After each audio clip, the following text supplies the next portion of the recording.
It's only worth it if you work for it. It's only worth it if you work for it. I won't stop till they hear me now. I won't stop till I wear the crown.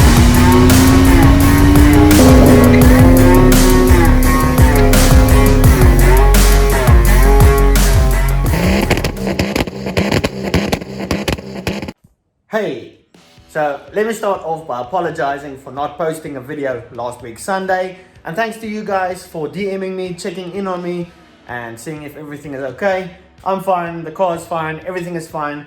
It's just sometimes things don't work out. So yeah, but that doesn't mean I didn't go ahead and got a lot of things done on the rice beans. Really makes me happy to know that you guys look forward to the videos every Sunday. So yeah, we are back, but unfortunately this video again is not gonna be on this one, but rather the W204 C220. Now, the only time I make videos on this car is when something is wrong. So not too long ago, I made a video of a unique oil leak we had. It turned out to be an O-ring on the oil cooler. So the oil cooler was replaced before. This time it was only this O-ring, but that took me a whole day because this thing is a bitch to work on. This time it's not another oil leak, but rather a coolant leak. That's pretty unique as well because there's nothing under the car. The coolant is just disappearing. It's pretty common for these OM651 engines to have a leak on the water pump or the seal behind the water pump. But when we did the oil cooler, we checked over everything and that should be fine. And then another common issue they have is on the diesel filter housing. So somewhere over there, something went wrong. So we might need to replace it, or maybe we can fix it.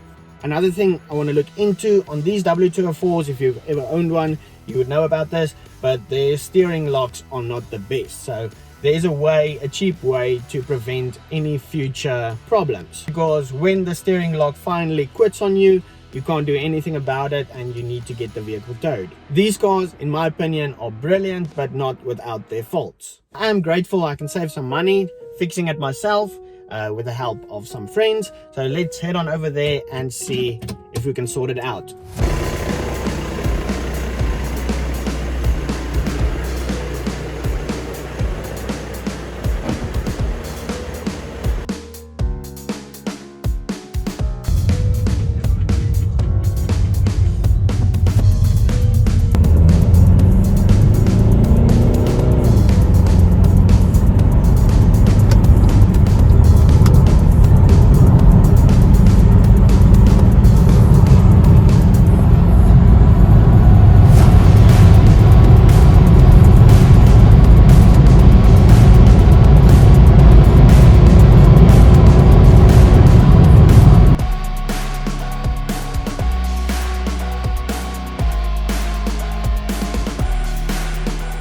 Alright, made it over here. So I'm going to start off by draining the coolant out of the bottle.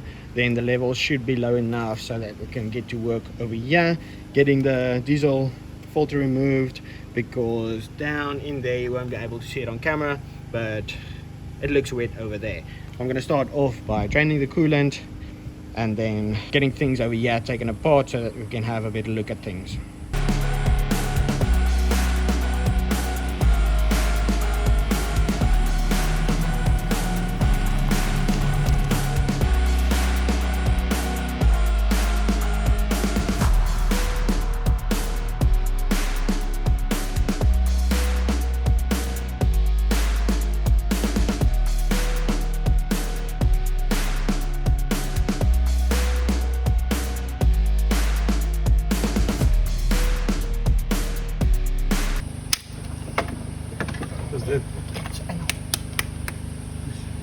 Hierdie pypie hou vas in die botjie.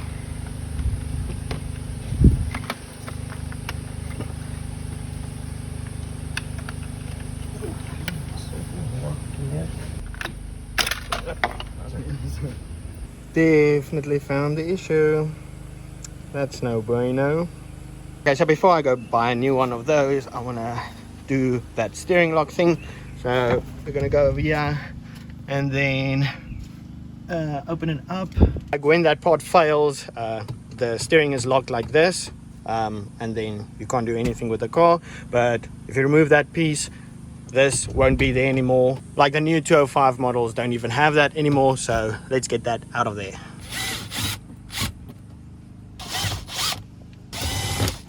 When you look down here, there is, what size is that? E12. E12 on the steering column over there. You need to loosen up, and then another one over there. It's difficult to film down here. So they sit around over here, but from the bottom, but that's about where they are. You'll see them. Next thing you want to loosen up is two E12s over there, and then another one on that side. So that one and that one, need to remove them. Right now the steering is loose like that, and then we look over here. There you can see the extension. That's on a 13mm bolt. I'll show you just now when we get it out. Make sure the key is in, the steering is unlocked before you remove this piece. So that's the 13mm I took off, so that you can move that in and out. And then there's the little thing that comes out when you remove the key. So I'm going to remove the key and just show you. There we go. And then this part is also locked, so you can't remove it. This thing sits on top of the steering rack like that, but we're not going to get it back in there. We're just going to tie it off to the side and not use it anymore. That's just the thing with these W204s. When that thing leaves you, you can't do anything and you are stranded alongside the road, and that can get pretty expensive. So yeah, that's sorted. Now let's go get that new part. All right, just got the new part. Not too expensive, really not that bad.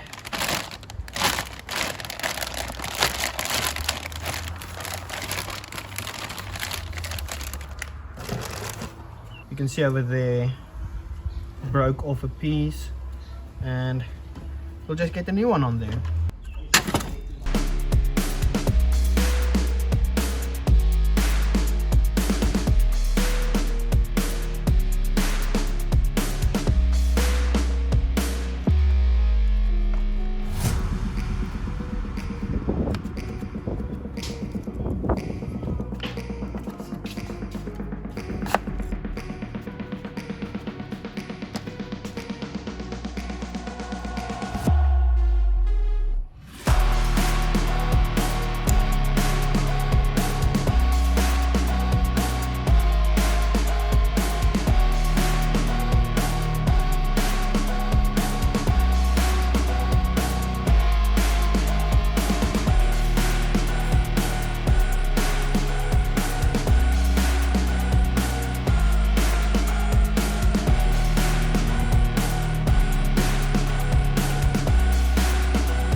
Of course, I can't do anything without messing up, so I forgot one of the hoses and we had a leak. But got it connected back up and filled the car up with coolant yet again, and we were good to go. Now, it's the next day, just got back with the car, been driving it around a lot. So before I check the coolant level, I need to wait for it to cool down first. So I'm going to get these lights installed. I do like lights. These park lights over here, they take 2 bulbs, and then behind over here, you have a little thing you just turn and then you take it out. So there you can see. Just hanging over there, and then you just pull this out. There we go. We'll get the new one in there. I already did that one, so let's get these in there and see how they look.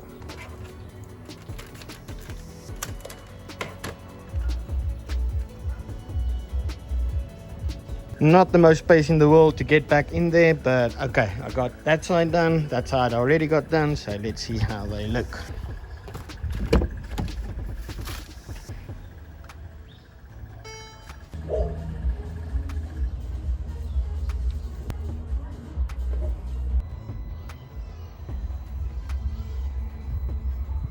Now let's check the level. I don't think it's cooled down enough yet.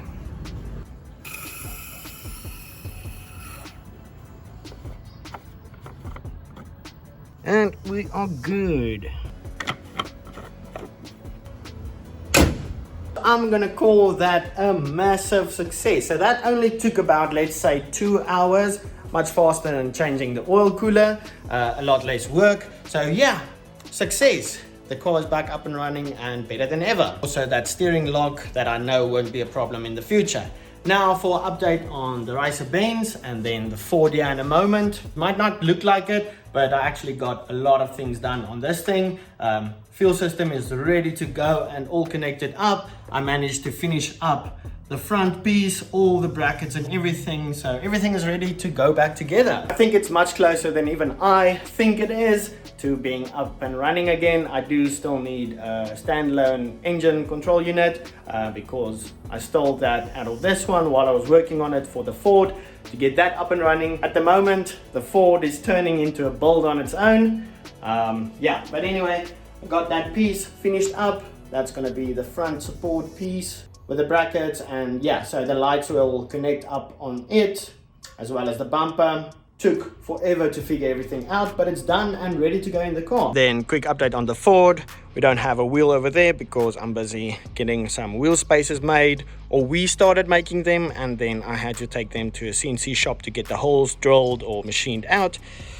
Got the back tires, huge off-road tires that I made on over there. Obviously it's been standing over here for way too long, so I really can't wait to get this thing up and running again, but we just need those spaces and then we should be good to go. I also kind of figured out the transmission, so we don't have only one gear. So with this little switch we found another gear. Can't do anything without those wheel spaces because I need to be able to move the car and test things out while I mess around with the wiring. We're definitely getting there.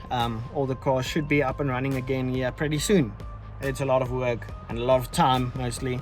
For now though, that's gonna be it. Like always, thank you guys so much for watching, and then I'll see you in the next one.